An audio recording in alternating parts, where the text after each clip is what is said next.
I realized something we were missing from some of the most recent videos, and maybe I can dub it back in as audio. We don't introduce ourselves the last couple times. Yeah, our names are on there. True. Maybe we do like a little flash. Maybe we do like a little flashcard, like Ryan Pump a D. Just kind of roll with it. Ryan, go ahead. I was going to ask you something kind of serious. Say what? I was going to ask you something kind of serious that may lead to a tangent, but go ahead with whatever you got. Oh no, ask something serious and it's going to lead to a tangent, because I was just going to comment about how I love how when you go on like iTunes or any other area to purchase like an album or something, they wheel out these old albums and go, look, this brand new album remastered for the 9,000th time. And it's like, can't I just get the original with all the fuzzy bad recording? But what's making me look at it is Fleetwood Mac's Rumors, which thankfully I already have. But what's he doing? I don't know. It sounds like he's eating out of the dog bowl. I'm hungry, man. I haven't like had any food, man. So, but you don't eat out of the dog bowl. I'm trying to do it off camera.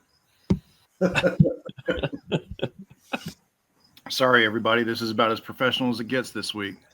I don't know if we clarify that we're ever professional. I spend all week being professional. The hell with that crap. So, Ryan, I gotta ask you something. With us living in different parts of the country, different things are going on. You're in the DC metropolitan area. Are you seeing any of the nationalization or federalization? No, because I personally am not, because I am so far out. What I specifically am seeing and hearing as far as rumbling is the impact of all these pushes to lay off, to terminate, to get people to retire. What it's doing is it's actually depressing the economy. So people are not spending in this area out of concern that, especially those who are government jobbies, are ending up going to be losing their jobs. The one of the things about the DC metro area is, in almost any economic downturn, we've been highly insulated. The government jobs exist whether the economy is doing great or not, because things need to be done. And so we've been really, really well insulated from the economic highs and lows. What is happening now is property value is not necessarily dropping from what I can tell, but the amount of days that the property is remaining on listing is getting longer and longer and longer. It used to be, it might stay up there for a month or 15 days.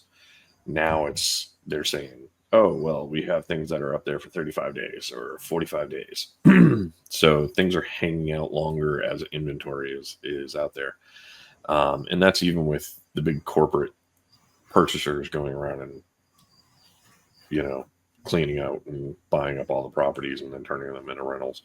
Mm-hmm. So in relation to actual DC itself, the wife does go in DC. And when they rolled out the National Guard, the first day she didn't see anything when she went in. The next day that she went in, they're lining the mall. They're lining the area around major public places. To be honest, places where tourists are. And anyone who knows anything about DC, that's not where the crime is. That's not where the problems are. So they're not getting to the crime areas that people have concerns of. They're getting to the places that makes it visible. So this is a demonstration. It's not anything else. Feels like it's another distraction. It is. It is completely another distraction. And the precedent that started it. I mean, what was it? Big Balls or whatever the hell his name was, getting beaten up. Yeah. So, I mean, maybe his story is true. I don't know, but everyone I've talked to is like, yeah, it sounds like he was out picking up a hooker and got crap beat out of him. Whether that's true, who knows? I don't know. I'm not in the know. But what are you doing out at 3 a.m? I mean, the bars close at 1. So even if you were going to the fun places, they're going to be closed at 1. Now, there are probably some shady places that are open after that nobody knows about, or well, nobody knows that because people have to go there. But at least in this area where they are patrolling, that's all government buildings. Yeah. That area dies. That area dies at 5 o'clock. Yeah. And it gets really dead by 10 o'clock, 11 o'clock. So there would be if he was in that particular area, there'd be no reason for, but he may have been out in Georgetown, and that bar area stays open for a while. Are the tourist areas kind of a big hub of homeless activity after closing? So I haven't actually been down to the mall recently. It goes through waves where the homeless will move in and then they'll get pushed out. Over the last 6 or 8 years that I've been down into DC,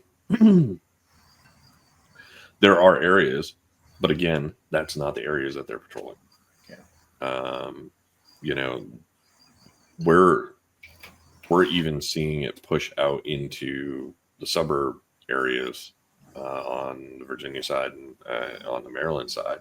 That's moving out into the parks and stuff like that with the homeless. I mean, there's a huge homeless population down in Reston that's living in the woods. And the weird thing about it is it's surrounded by like shops and a hospital and office buildings, and there's this wooded area that's, I don't know, maybe 3/4 of an acre, just this weird irregularly shaped thing. And when you drive by, all of a sudden you just realize that there are tents just beyond the immediate vegetation line.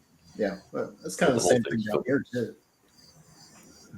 Sounds like it's going on everywhere. Yeah, well, I mean, there's large wooded areas down here, and usually it's flanked by businesses and shopping centers, and that seems to be where they congregate at.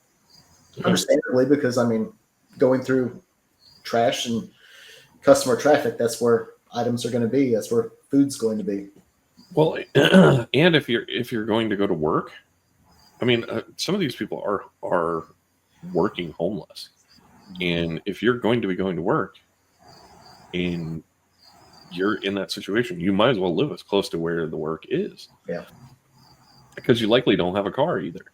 So, yeah, I mean, that's where it comes from.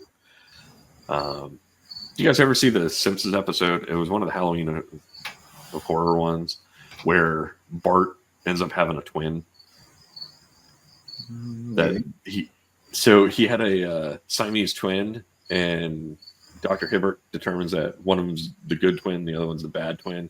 So they cut them apart and then put the bad twin up in the attic. And they just feed him fish heads. And Bart and Lisa don't know anything about him. And so the whole part of the episode is they're going through and they're like, oh my God, there's this thing living up in the attic, blah, blah, blah, blah. And they finally get up there and it looks like Bart, but it's all like deranged looking. And they bring him down, and then they come to find out that Bart actually was the bad twin, and the one they put in the attic was the good twin. So they instead at the end of the episode, they throw Bart into the attic and start feeding him fish heads, and then have the bad twin, or the one that was the bad twin, at the dining room table with them.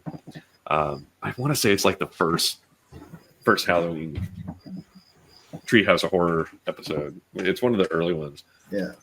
But that always kind of cracked me up.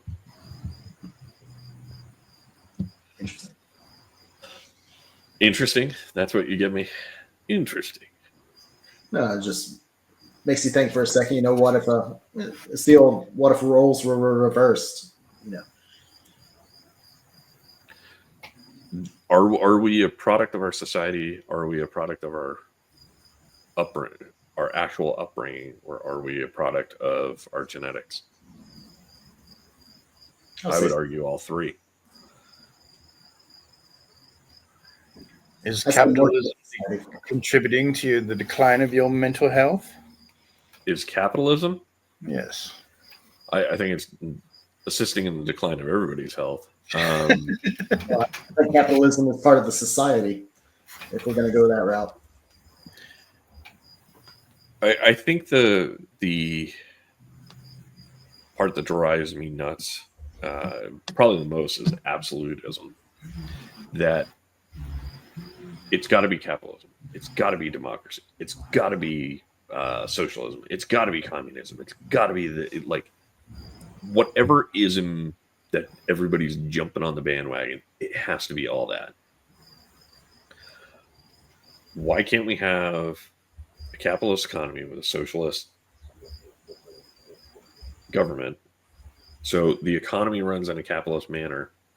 The government function in a socialist manner to maintain the people, and you can have an incompatible thing. The government doesn't have to take over the economics.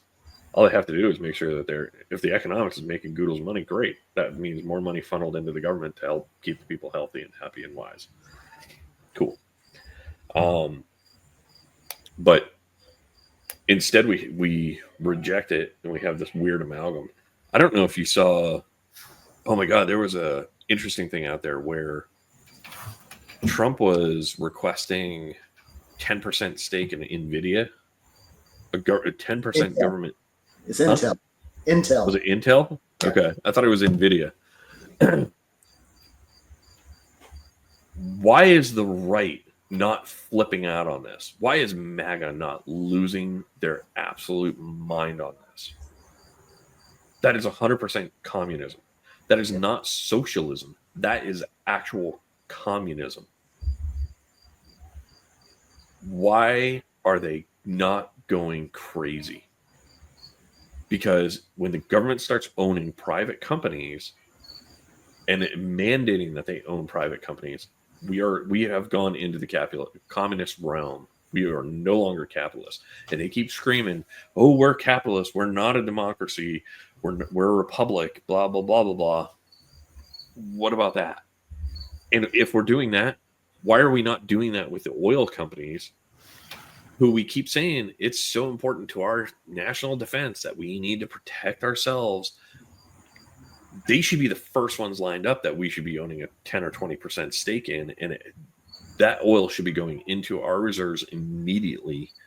And they should be selling the oil to us as Americans first before they start marketing it to somebody overseas. And we don't do that. Why are the arms manufacturers allowed to sell their stuff overseas? I mean, I feel like your cricket buddy that you have there is making a symbolic statement about my proselytizing here. Hey, apparently he doesn't approve.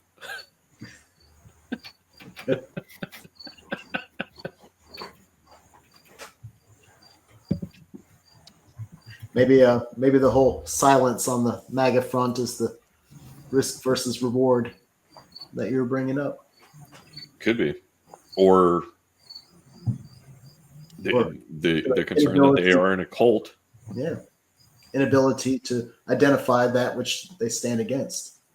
Because they've not been told they're supposed to be against it yet. Are we getting? I think it's like they're like, especially like with me, like I know that there are members of my family who have not contacted me. And I think it's because of they probably see all the effed up things that are happening, and it's like, well, if we don't contact him, he won't talk about it. So that kind of thing. I think when we take this holistic view that it has to be our way, it has to be this, and I talked about isms earlier, that if you're 100% on an ism, you're throwing everything out. And this world isn't made up of black and white. It is made up of grays, shades and shades of gray. And people don't want to hear that. They don't want to hear that, you know what, it's not my way. Well, it's not your way. It's not anyone's way. There is no way to the universe. You know who has a say in the universe? The universe. And you're only one small section of it. And the universe doesn't really give a rat's ass what you say. Because the second you think you got your way going, you're going to get hit by a semi because the universe goes, hey, random chance. This is what's going to end up happening. You dead. And at the end of the day, let's just, well, for crying out loud. Seriously. You don't have to love your neighbor. You don't have to go hook up with your neighbor to make you feel like the world's better. Just don't make their life shit. Don't be an asshole. And maybe that's the moral of my life when I check out of here. That my epitaph on my tombstone. Don't be a fucking asshole.